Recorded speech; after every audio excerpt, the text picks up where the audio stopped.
Ya estamos de regreso en Negocios en Imagen. En 2022 va a comenzar, ahora sí, se va a decantar la construcción de complejos para la producción de hidrógeno verde, proyectos que detonarían inversiones por unos 1.400 millones de dólares.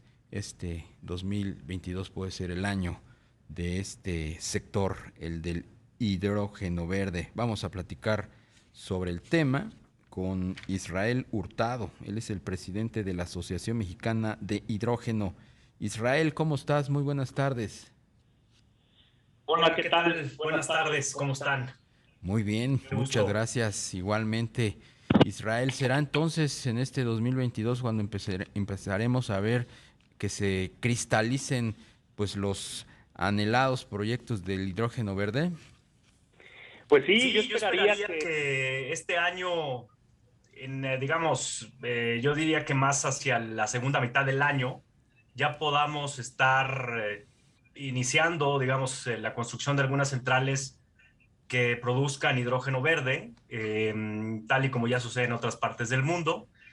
Claro, hay que todavía llevar a cabo algunas gestiones, todavía hay algunas etapas de desarrollo que hay que cumplir, pero creo que sí, digamos, vamos avanzando. Yo creo que este año espero que ya se cristalicen los proyectos.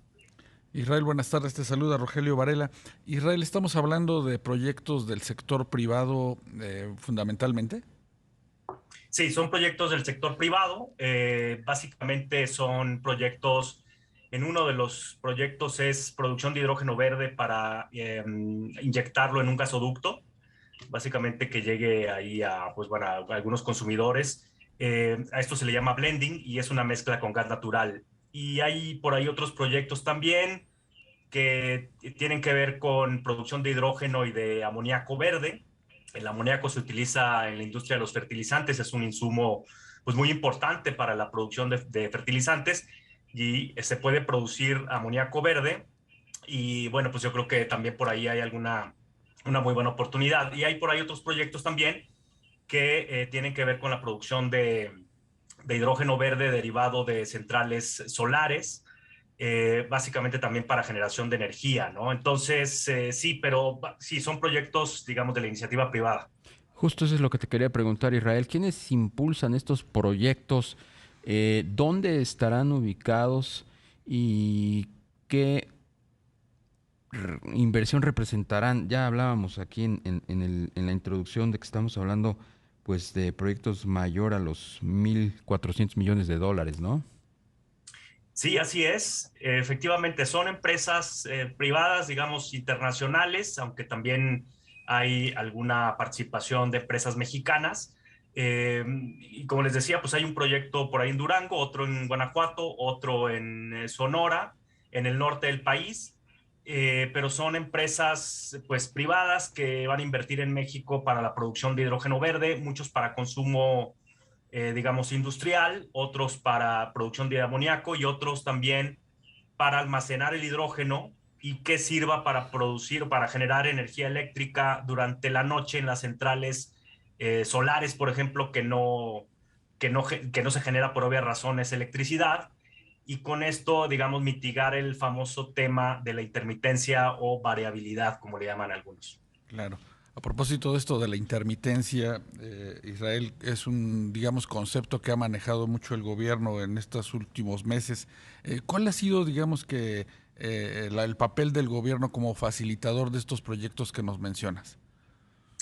Pues mira, sí hemos encontrado algunas ventanillas, algunas puertas, algunas áreas donde nos han recibido, donde hemos platicado.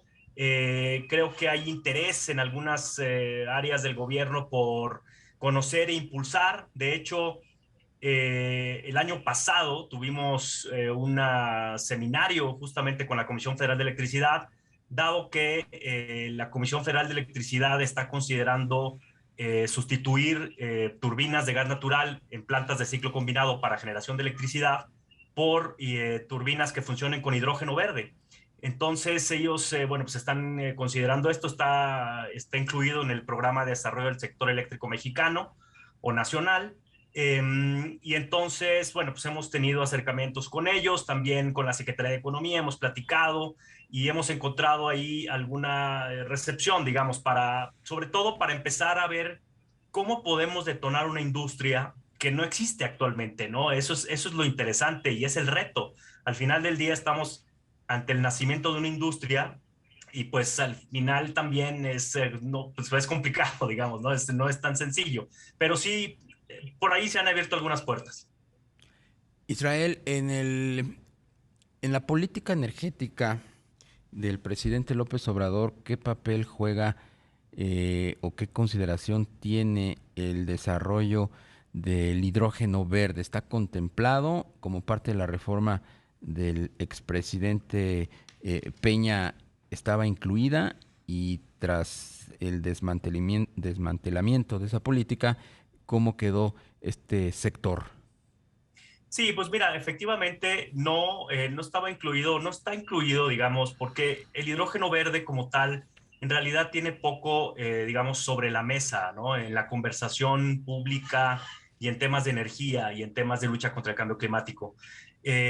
No está contemplado, está por ahí, se menciona, el hidrógeno se utiliza desde hace muchos años ya en el mundo, procesos industriales. De hecho, me gusta mencionar que se llevó al hombre a la luna, fue uno de los combustibles que llevaron el hombre a la luna, ¿no? Hace 52 años, pero ese es hidrógeno gris. Entonces, lo que se está detonando a nivel global es el hidrógeno verde.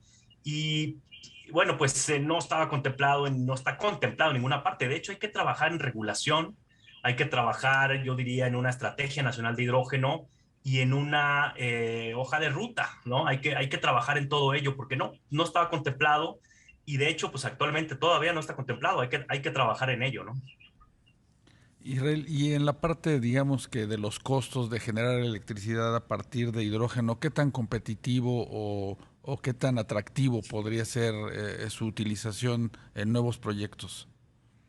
Es bastante competitivo, digamos, considerando que el principal insumo para producir hidrógeno verde es energía renovable. Y México tiene un gran potencial renovable, como ya todos lo sabemos. Estudios a nivel internacional hechos por la Agencia Internacional de Energía, por el Consejo Mundial de Energía y por otras organizaciones a nivel internacional mencionan que México puede tener costos de producción de hidrógeno verde hasta 64% más bajos comparados con otros países.